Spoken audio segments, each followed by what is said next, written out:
امام عسکری فرماتے تمام انسانوں کے لیے نہیں، ائمہ اطہار کے لیے بھی حجت ہے۔ اب سوال یہ ہے فاطمہ زہرا امام نہیں ہے، نبی بھی نہیں ہے، پھر حجت کیسے بن سکتی ہے تمام مخلوقات کے لیے، اسوہ کیسے بن سکتی ہے؟ تو آیت اللہ جوادی آمدی فرماتے ہیں فاطمہ نبی نہیں، امام نہیں، مگر فاطمہ حمدائے نبی، حمدائے امام ہے۔ امام خمینی فرماتے ہیں فاطمہ اگر مرد ہوتی یقیناً نبی ہوتی، حمدہ ہے، ہم وظیف ہے، اسی سلسلے میں ہے۔ تو سوال یہ ہے حجت کیسے بن سکتی؟ تو آیت اللہ جوادی آمدی فرماتے ہیں حجت بننے کے لیے، اسوہ بننے کے لیے انسان کا معصوم ہونا ضروری ہے۔ ہاں، غیر معصوم حجت نہیں بن سکتا، غیر معصوم اردو آئیڈیا نہیں بن سکتا۔ کیوں؟ وہ آپ کو گناہ کی طرف لے کر جائے گا، شیاطین کی طرف لے کر جائے گا، طاغوت کی طرف لے کر جائے گا۔ ہاں، لیکن معصوم نہیں، معصوم کا قول، معصوم کا فعل ہر حالت میں معصوم اپنے عمل کو خدا کے لیے انجام دیتا ہے۔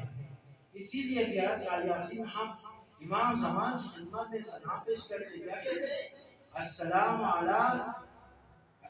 علیکہ حین تقوم، یعنی حالت قیام میں آپ پر سلام، السلام علیکہ حین تقوم، حالت قعود میں بیٹھے ہوئے ہیں اس وقت بھی امام پر سلام، السلام علیکہ حین تقرأ وتبین، حالت قراءت پر بھی آپ پر سلام، امام قراءت کی حالت میں ہے ہمارا سلام امام پر، امام صلاۃ کی حالت میں ہمارا سلام امام پر، السلام علیکہ حین تصلی، السلام علیکہ حین ترکع وتسجد، یعنی ہر حالات، تمام حالات میں امام معصوم ہے، اور حالت قیام میں بھی معصوم، قعود میں بھی معصوم، سجود میں بھی معصوم، نماز کی حالت میں بھی معصوم، اپنے عمل کو خدا کے لیے انجام دے رہے ہیں۔ ان صلاتی و نسکی و محیای و مماتی للہ رب العالمین، یعنی میری عبادت، میری نسک، میری تمام نماز، راز و نیات، زندگی، حیات، ممات، سب کچھ اللہ کے لیے ہے۔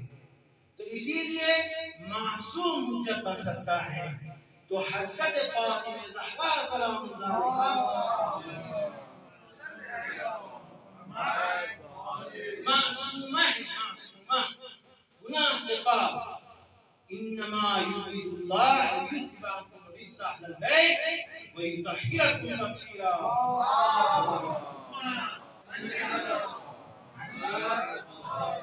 اللہ تبارک و تعالیٰ نے اہل بیت اطہار کو گناہ سے، ائمہ اطہار کو، فاطمہ کو اور فاطمہ کی نسل سے، ائمہ اطہار کو گناہوں سے، رجس سے، پلیدی سے پاک رکھا ہے۔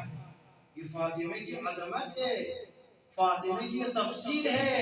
امام صادق نے فرمایا، زحمت تمام کر رہا ہوں، اتدری، راوی سے پوچھا اتدری ای شیء تفسیر فاطمہ، تمہیں معلوم ہے فاطمہ کی تفسیر کیا ہے؟ کہا نہیں، بولا مجھے نہیں معلوم۔ فرمایا فطمت من الشر، فاطمہ شر سے دور ہے۔